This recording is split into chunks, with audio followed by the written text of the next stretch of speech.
ಸರ್ಕಾರದಿಂದ ಬಿಡುಗಡೆಯಾಗಿದ್ದಂತ ಕೃಷಿ ಪರಿಕರಗಳಿಗೂ ಈಗ ಕೃಷಿ ಅಧಿಕಾರಿಗಳು ಹಣ ಸ್ವೀಕಾರ ಮಾಡ್ತಿದ್ದಾರೆ ಅಂತ ಹೇಳಿ ಈಗ ರೈತರು ಆಕ್ರೋಶವನ್ನ ಹೊರಹಾಕಿದ್ದಾರೆ.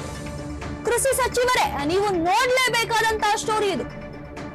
ಸರ್ಕಾರದಿಂದ ಬಿಡುಗಡೆಯಾದ ಕೃಷಿ ಪರಿಕರಗಳಿಗೂ ಈಗ ಹಣ ವಸೂಲಿ ಮಾಡಲಾಗ್ತಾ ಇದೆ.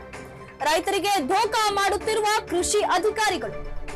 ಕೃಷಿ ಅಧಿಕಾರಿ ಅಮರೇಶ್ ಗೌಡ್ರಿಂದ ಕೂಡ ಧೋಖಾ ನಡೀತಾ ಇದೆ. ಲಿಂಗಸಗೂರು ತಾಲೂಕಿನ ಗುರುಗುಂಟ ಹೋಬಳಿಯಲ್ಲಿ ಈ ಒಂದು ಘಟನೆ ನಡೆದಿದೆ. ಗುರುಗುಂಟ ರೈತ ಸಂಪರ್ಕ ಕೇಂದ್ರದ ಅಧಿಕಾರಿಗಳ ಕಳ್ಳಾದ ಪೈಪ್, ಸ್ಪ್ರಿಂಕ್ಲರ್, ನಾಜಲ್ ವಿತರಣೆಯಲ್ಲಿ ಹಣ ವಸೂಲಿ ಮಾಡಲಾಗ್ತಾ ಇದೆ.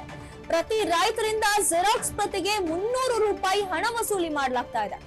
ಪೈಪ್, ನಾಜಲ್ ಸರ್ಕಾರಕ್ಕೆ 4600 ರೂಪಾಯಿ ಏನು ಪೈಪ್ ಮತ್ತೆ ನಾಜಲ್ಗೆ ಡಿಡಿ ಮಾಡಿರೋ ರೈತರು ಈಗ ರೈತ ಸಂಪರ್ಕ ಕೇಂದ್ರದ ಅಧಿಕಾರಿಗಳ ವಿರುದ್ಧ ರೈತರು ಆಕ್ರೋಶವನ್ನ ಹೊರಹಾಕ್ತಿದ್ದಾರೆ. ಲಿಂಗಸೂರು ತಾಲೂಕಿನ ಗುಡುಗುಂಟ ಹೋಬಳಿಯಲ್ಲಿ ನಿನ್ನ ಕೃಷಿ ಇಲಾಖೆಯಲ್ಲಿ ಭ್ರಷ್ಟಾಚಾರವನ್ನು ಬಯಲು ಮಾಡಲಾಯಿತು.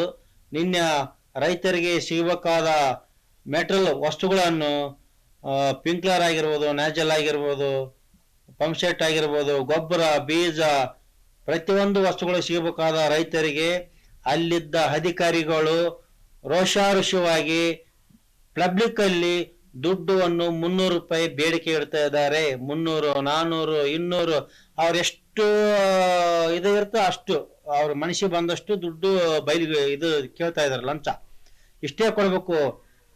ಒಬ್ಬೊಬ್ಬರಿಗೆ ನಿನ್ನೆ 300 ರೂಪಾಯಿ ತಗೋತಾ ಇದ್ರು ಪೈಪ್, ನ್ಯಾಜಲ್, ಸ್ಪ್ರಿಂಕ್ಲರ್ ಸಲಿಗೆ. ನಾವು ಅಲ್ಲಿ ಹೋಗಿ ಕೇಳಿದಾಗ, ಸರ್ ದುಡ್ಡು ಕೊಡ್ಬೇಕು, ಉಚಿತವಾಗಿ ಬರುತ್ತೆ, ರೈತರಿಗೆ ಫ್ರೀಯಾಗಿ ಕೊಡ್ಬೇಕಲ್ಲ ಅಂತ ಕೇಳಿದಾಗ ಅಲ್ಲಿದ್ದಕ್ಕಂತ ಅಧಿಕಾರಿ ಅಂಬರೀಶ್ ಗೌಡೂರ್ ಅಂತ ಹೇಳ್ಬಿಟ್ಟು ಅವ್ರು ಹೇಳ್ತಾರೆ, ಜೆರಾಕ್ಸ್ ಮಾಡಿಸ್ಬೇಕು sir 5 set, sir GPS photo ತೆಗಿಸ್ಬೇಕು ಸರ್ ಅಂತ ಹೇಳ್ಬಿಟ್ಟು ಅದಕ್ಕೆ 300 ರೂಪಾಯಿ ತಗೊಂತ ಇದೀವಿ ಸರ್ ಅಂತಂದ. ಹೌದಾ ಅಂತ ಕೇಳಿದಾಗ, ಅದು ರೂಲ್ಸ್ ಇದೆ ಅಂತ ಕೇಳಿದಾಗ ಅವ್ರೇನು ಮಾತಾಡ್ಲಿಲ್ಲ. ನೋಟಿಸ್ ಕೊಡ್ರಿ ಅಂತ ಹೇಳಿದ್ವಿ, ಎಲ್ಲ 300 ರೂಪಾಯಿ ಕೊಟ್ಟಿದ್ದು ರಿಸಿಪ್ಟ್ ಕೊಡ್ರಿ ಅಂತ ಕೇಳಿದ್ವಿ, ಅವ್ರೇನು ಮಾತಾಡ್ಲಿಲ್ಲ. ಆಮೇಲೆ ಅವರು ಅಧಿಕಾರಿಗಳು ಎಲ್ಲ ಇದ್ರು, ಅವ್ರು ಕೇಳಿದಾಗ ಯಾರು ಏನು ಮಾತಾಡ್ಲಿಲ್ಲ. ಅವ್ರು ಒಂಥರ ಭಯ ಹುಟ್ಟಿತ್ತು, ನರಕ ಹುಟ್ಟಿತ್ತು, ಅಂಜಿಕೆ ಹುಟ್ಟಿತ್ತು ಅವ್ರಿಗೆ. ಅವರು ಬ್ಯಾಡ ಸರ್ ಬ್ಯಾಡ ಅಂತ ಹೇಳ್ಬಿಟ್ಟು ಮತ್ತೆ ದುಡ್ಡನ್ನು ರೈತರಿಗೆ ಒಳ್ಳೆ ವಾಪಸ್ ಇಸ್ಕೊಟ್ಟಿವೆ. ಅಲ್ಲಿ ಹೇಳೋರು ಕೇಳೋರು ಯಾರೇ ಇಲ್ಲ, ತಾವು ಮಾಡಿದ್ದೇ ಮಾರ್ಗ, ತಾವು ನಡೆದಿದ್ದೇ ಇದು.